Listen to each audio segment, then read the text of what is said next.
Growing up, I've seen why my family, especially my dad, have been so passionate when it comes to public service. Now that I've been given the chance to help, to be of service, and to bring change to the people in the 1st District of Ilocos Norte, it feels overwhelming, but at the same time, fulfilling.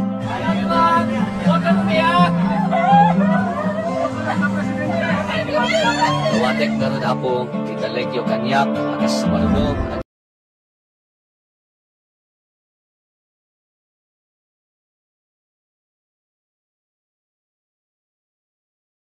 rimriman, mas napinpintas, ken may ibang pangkuna, di katao.